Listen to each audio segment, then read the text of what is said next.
नमस्कार, मैं निसार अंसारी, वो सो महाराष्ट्र में इसके साथ में। और आज हम अंधेरी के अंदर मौजूद है और यहाँ पर जो है शहरी का एहतमाम किया गया। तमाम जो मुंबई शहर के जाने माने लोग हैं यहाँ पर पहुंचे हुए। हाजी इब्राहिम भाईजान, मुंबई की जान, वो भी यहाँ पर पहुंचे हुए। हाजी साहब, शहरी और इफ्तारी का एहतमाम तो रमजान में कंटिन्यू हो ही रहा है, तो ये कितना जरूरी है करना मुस्लिम उम्मा के लिए? बहुत ही जरूरी है। अल्हम्दुलिल्लाह, मैं समझता हूँ रमजान का महीना बहुत ही मुबारक महीना है।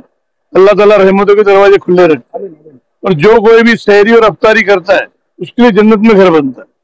अल्हम्दुलिल्लाह, तो बड़ी खुशी की बात है। आसिफ खान साहब ने यहाँ सबको बुला के सहरी करवाई है, तो मैं समझता हूँ अल्लाह ताला की बारगाह में सभी जितने रोजगार यहाँ से जाएंगे सहरी करके, अल्लाह ताला की बारगाह में दुआ करेंगे। सहरी है, मैं समझता हूँ अल्लाह ताला इनको जज़ाए खैर दे और बहुत बुलंदी पे पहुंचा है। जिस तरीके से हाजी साहब ने बात की है और बहुत ही नाप तोल के शब्दों में उन्होंने बात की है। अली कासिम जो एडवोकेट है, मैं उनसे जानने का प्रयास करूंगा।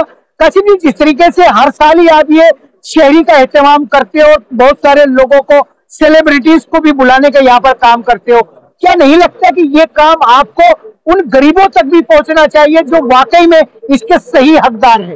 देखिए, ये बहुत अच्छी बात बोली आपने, लेकिन अक्सर क्या होता है कि जहाँ पे सेलिब्रिटी होती है अक्सर वहाँ पे कैमरा होता है, तो जहाँ पे कैमरा जो चीज दिखाता है वही दिखता है लोगों को, लेकिन लोगों को ये नहीं दिखता कि कैमरे के पीछे भी काफी चीजें और काफी दावतें होती है। तो ये सेलिब्रिटी का जो मसला है वो मसला तो कैमरा ने क्रिएट किया हुआ है। तो ये जो है, जो गरीबों की जो मदद है, गरीबों को जो है वो बेशक चलते रहता है और चलते रहना चाहिए, क्योंकि रमजान में उसका बहुत ज्यादा सवाब है जो आम दिनों पे जो एक नॉर्मल सवाब रहता है उससे ज्यादा होता है। तो हम सबका इससे इंटेंशन, मोटिव यही है कि हम लोग जो है वो लोगों के तक अच्छा मैसेज पहुंचाए भाईचारे का, और आपस में एक देश में भाईचारे का एक बहुत अच्छा पैगाम जाए। तो यही हमारी पूरी नीयत है और बाकी तो चीजें बस हमेशा चलते आ रही है और चलते रहेगी इंशाल्लाह।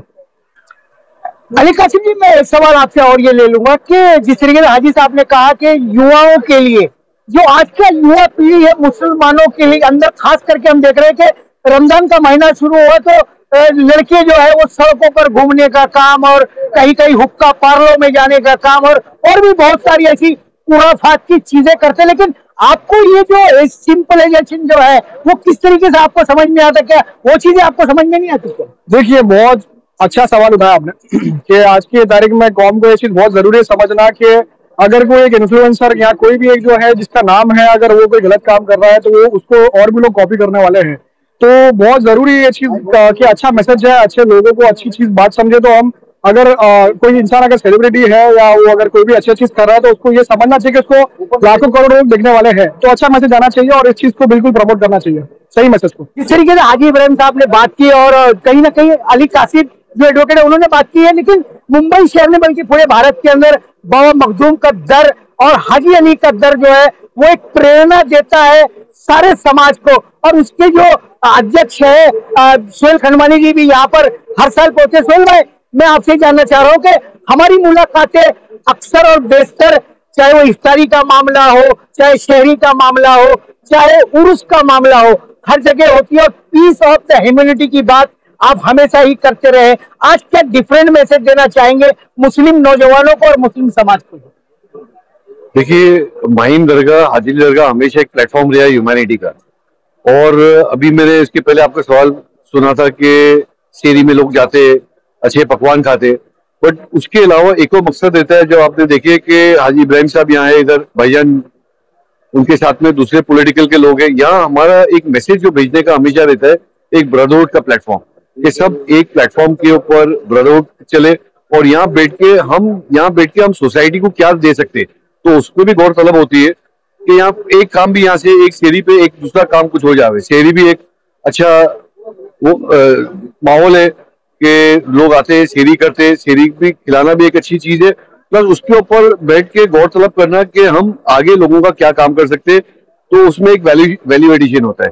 तो ये सब एक अच्छा माहौल है। मैं तो सब अपनी अपनी सोच रखते हैं, ये मेरी सोच है इसके ऊपर। इस तरह से अली कासिम जी ने शहरी की दावत यहाँ पर दी है और MIM के जो स्पोक पर्सन है वारिस पठान जी यहाँ पर पहुंचे और भी बहुत सारे लोग पहुंचे हुए हैं। एक स्पेशली सवाल मैं वारिस पठान जी से जानना चाहूंगा कि जिस तरीके से रमजान का पाक महीना और उसके अंदर जो है इफ्तारी और शहरी का एहतमाम और भारत के अंदर मुस्लिम पॉलिटिक्स सिकुड़ती हुई, क्या कहेंगे आज के हालात को देखते हुए? ये फिलहाल तो पॉलिटिक्स पे बात करने का समय नहीं है, इतना अच्छा शहरी का वक्त है और लोग रोज करते हैं, इफ्तार करते हैं, शहरी करते हैं। आज हमारे लर्नेड कलीग, हमारे एडवोकेट भाई अली काशिफ साहब ने यहाँ पे शहरी का इंतजाम किया। पिछले साल भी हर साल करते हैं, तो लोग मिलते हैं, दोस्त लोग आते हैं, सब मिलते हैं, मुलाकात होता है, एक अच्छे वातावरण के अंदर बैठ के बात करते हैं, तो अच्छा लगता है हमको भी। और देश के अंदर एक पैगाम जाता है मोहब्बत का, अमन का। यहाँ देखो हर तबके के, हर जगह के लोग, देखिए हमारे भाई सब आते हैं, हिंदू भाई, सिख भाई, सब लोग आते हैं। सेकुलरिज्म की एक मिसाल यहाँ पे कायम होती है इफ्तारी और सहरियों के अंदर, और दुआ करते हो। यहाँ से दुआ हम करते हैं कि अल्लाह फिलिस्तीनियों वाले की भी मदद करे। तरीके से वारिस पठान जी ने बात की है, उसी के साथ में एडवोकेट पारसुआ बंकारिया जी भी यहाँ पर है और अक्सर बेशतर बहुत सारे कार्यक्रमों में हम मिलते रहते। बंकारिया जी, मैं आपसे जानना चाहता हूँ कि नॉन मुस्लिम फिर भी, लेकिन कहीं ना कहीं मैं देखता हूँ कि आप मुस्लिमों के बीच में जो है, और एक गुजराती होने के बाद, मारवाड़ी होने के बाद भी आप ऐसे सारे कार्यक्रमों में पार्टिसिपेट करते हैं, तो कैसा लगता है आपको? सबसे पहली बात मेरे को ऐसा लगता है कि जैसे हम, मतलब मैं और काशिफ भाई है, तो रिलीजन कहीं बीच में पहले तो हमारे कभी ना पहले आया, ना अभी आएगा, ना आगे आएगा। सेकेंडली हम लोग सेम प्रोफेशन में होके भी हमारे बीच में कभी ऐसा कोई वातावरण कभी बना नहीं है, ऐसी दोस्ती है हमारी। और जैसे ही दिवाली में वो हमारे साथ दिवाली मनाते हैं, वैसे ही रमजान के टाइम पे हम उनके साथ में भाईचारा मिलते। कभी ऐसा हुआ नहीं है कि नहीं वेज रखा है उसने स्पेशली मेरे लिए, सिर्फ मेरे लिए, क्योंकि मैंने भी खाया थोड़ा। तो मेरे लिए वेज रखा है। ऐसी दोस्ती है कि उसको हमेशा वो हर एक चीज का ध्यान रखता है। उसने कभी ये नहीं सोचा कि ये धर्म का है या ऐसा कुछ है, या भेदभाव ऐसा कभी नहीं कि नहीं कुछ बाहर से मंगाए। उन्होंने साथ में ही सबका खाना रखा है और साथ में ही बैठ के हमने खाना खाया है। तो ऐसा कुछ नहीं है, धर्म अपनी जगह है, दोस्ती अपनी जगह है। मैं एक बात ऐड करूंगा, इन्होंने कहा बिल्कुल सही, यहाँ जितने भी है, कोई भी है, ये धर्म ये जाति के ऊपर जरा भी मतभेद नहीं रखता, सब दिल से मिलते हैं, मोहब्बत से मिलते हैं। कुछ ऐसी ताकतें हैं सांप्रदायिक जिनको ये मोहब्बत पसंद नहीं है, वो दरार पैदा करने की कोशिश करते हैं अपनी ऊंची सियासत के लिए। बाकी देखो सब मोहब्बत, ये मोहब्बत की असली दुकान, मोहब्बत के गुलदस्ते यहाँ खिलते आपके सामने देख लीजिए। इस तरह से एडवोकेट अली काशिफ जी ने शहरी की दावत दी, लेकिन मैं ज्यादा करके देख रहा था कि यहाँ पर जो है, जो वुमेन्स है वो बहुत कम दिखाई दी। एक जो एक्ट्रेस है, सेलिब्रिटी है, वो यहाँ पर पहुंची है और एक तरह से एक अलग मैसेज देने का बात करेंगे। मैं आपसे जानना चाहता, क्या नाम है आपका? पहले सुष्मिता बानिक। सुष्मिता जी, क्या लगता है कि जब इस तरह के प्रोग्राम्स को, एक आप नॉन मुस्लिम होने के बाद में एक मुस्लिम्स के प्रोग्राम को अटेंड करना, कैसा महसूस करती है? बहुत अच्छा लगा मुझे आके। Thank you Kashif for inviting me. तो मुझे बहुत अच्छा लगा। और ये मुस्लिम और नॉन मुस्लिम क्या होता है मुझे नहीं पता, बट मुझे सिर्फ आना है क्योंकि मेरे दोस्त ने इनवाइट किया, तो I have to that. Thank you. Ma'am Sushmita ji, मैं आपसे जानना चाह रहा हूँ कि बहुत सारे लोगों ने आपको पर्दे पर देखा होगा, नहीं भी देखा होगा, तो मैं थोड़ा सा आपका ये अपने व्यूअर्स के लिए जानना चाह रहा हूँ कि किन किन सीरियल्स में किस किस तरीके की भूमिका आपने निभाई है?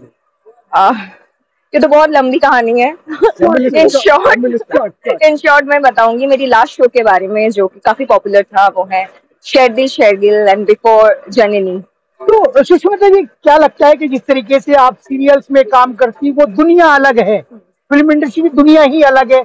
फिल्म इंडस्ट्री के जो लोग होते हैं वो जमीन पर नहीं होते हैं, वो कहीं और ही होते हैं, लेकिन फिर भी आप अली काशिफ जी के लिए फ्रेंड सर्कल में जमीन पर आई और बात कर रही, कैसा महसूस कर रही है आप? सर बहुत अच्छा, और वो लोग भी जमीन पे ही हैं, मैं खुद जमीन पे हूँ, हम सब जमीन पे ही है। रियली? यस, जमीन से। अली काशिफ जी, मैं आपसे ही जानना चाह रहा हूँ कि दोस्त तो बहुत सारे होते हैं, लेकिन एक दोस्त ऐसा भी होता है कि आपके हर समय वो आपके साथ खड़ा होता है।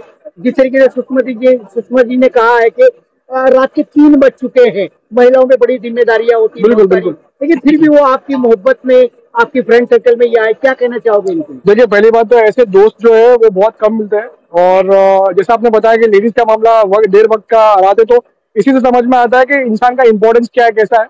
लेकिन खैर बात रही, देखिए हमारे देश में आज की तारीख में सबसे सेफेस्ट सिटी जो है बॉम्बे।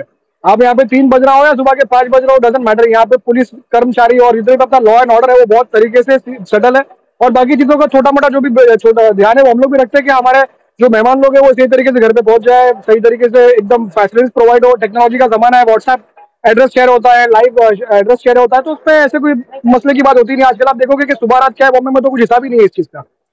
एक आखिरी सवाल मैं सुषमा जी आपसे ले लूंगा कि जिस तरीके से आप शहरी के प्रोग्राम में आई, शहरी के अंदर वैसे तो रोज ही लोग खाना खाते हैं, तरह तरह की वेराइटीज के खाना खाते हैं, और फिल्म इंडस्ट्री वाले तो कुछ और ही अलग खाना खाते हैं। तो आज की जो शहरी में जो भी डिशेस आपके सामने आई, सबसे अच्छी डिश आपको कौन सी लगी? फालूदा। फालूदा बहुत अच्छा। और मैडम वो चीज मना कर रही थी, मैंने फोर्स करके पिलाया, क्योंकि मुझे मालूम है जो मना करता है फालूदा को, फालूदा उसी को अच्छा लगता है। ये जो फालूदा है, मुंबई शहर का नामचीन फालूदा है, जो माहिम के अंदर स्थित है। उसको बाबा फालूदा कहा जाता है, लेकिन उसके पार्ट 2 हो गए, अब ये बाबा फालूदा हो गया है। तो ये सबको आपको अच्छा लगा? बहुत अच्छा लगा, खाना सब बहुत टेस्टी था, बट फालूदा कुछ अलग ही था।